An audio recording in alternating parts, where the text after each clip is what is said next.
महाराष्ट्र में बीजेपी और एकनाथ शिंदे के बीच में आपस में गठबंधन करने के बाद महाराष्ट्र में बीजेपी की सरकार बनने के बाद अब जो है एनसीपी सुप्रीमो शरद पवार की मुश्किलें बहुत ही भयानक तरीके से बढ़ती हुई नजर आ रही है। एनसीपी सुप्रीमो शरद पवार की पार्टी एनसीपी के कई बड़े पॉलिटिशियन अब सीधे सीधे देवेंद्र फडणवीस के साथ में मुलाकात कर रहे हैं और इस मुलाकात के मायने कुछ और ही निकाले जा रहे हैं। आपको बता दूं कि 30 महीने पहले राष्ट्रवादी कांग्रेस पार्टी यानी एनसीपी के प्रमुख शरद पवार महाराष्ट्र और देश की गैर भारतीय जनता पार्टी भाजपा की राजनीति के शिखर पर थे। भाजपा को सत्ता से बाहर रखने के लिए और अपनी पार्टी को पुनर्जीवित करने के लिए शिवसेना और सहयोगी कांग्रेस के साथ में एक अप्रत्याशित गठबंधन बनाने के उनके प्रयास की खूब सराहना की गई। देश में भाजपा के विरोध का नया खाका खोजा गया।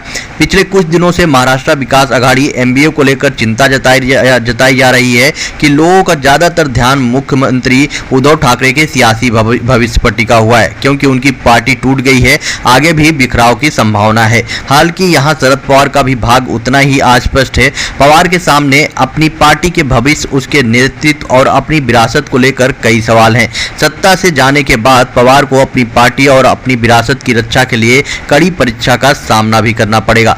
शिवसेना एनसीपी के कई नेताओं ने स्वीकार किया है कि पार्टी का नेतृत्व पार्टी को विभाजित करने और अपने कुछ शीर्ष नेताओं को लुभाने के लिए भाजपा द्वारा एक नए प्रयास के लिए तैयार किया गया है। शिवसेना को सफलतापूर्वक तोड़ने के बाद अब इस बात की आशंका जताई जा रही है कि भाजपा पवार की एनसीपी पर भी अपना ध्यान केंद्रित कर सकती है। एनडीए सरकार में एनसीपी के 2 मंत्री नवाब मलिक और अनिल देशमुख महीनों से जेल में हैं। ईडी पहले ही एनसीपी नेता एकनाथ खड़से की कथित मनी लॉन्ड्रिंग के लिए संपत्तियों को कुर्क कर चुकी है।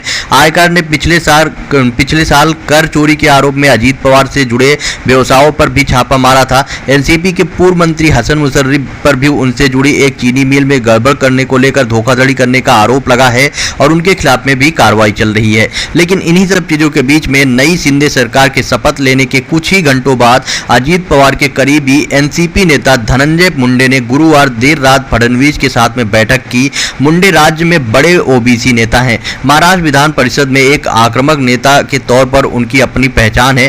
पहले भी विपक्ष में रहते हुए उनके और फडणवीस के मधुर संबंधों पर खूब चर्चा होती रही है। अब जैसे ही ये जो कि एनसीपी के एक बड़े नेता हैं और अजीत पवार के करीबी हैं, इन्होंने देवेंद्र फडणवीस से मुलाकात किया, उस पर जो है काफी ज्यादा सवाल उठ रहे हैं। एनसीपी के भीतर कई नेताओं ने कहा है कि मुंबई में सरकार बदलने के साथ इनमें कई नेताओं को पार्टी छोड़ने में ज्यादा समय नहीं लगेगा। मतलब साफ है कि एनसीपी के ऐसे कई बड़े नेता हैं जो कि आने वाले टाइम पे एनसीपी को छोड़ देंगे और हो सकता है कि वो बीजेपी को ज्वाइन कर लेंगे। नाम ना जाहिर करने की शर्त पर एक एनसीपी नेता हंसते हुए कहते हैं कि ईडी के दफ्तरों में बस कुछ दौरे हुए तो हमें यकीन है कि ठाकरे के बाद अब हम बीजेपी के लिए टारगेट नंबर 1 होंगे और हम भी जो है जल्द ही बीजेपी में शामिल हो जाएंगे।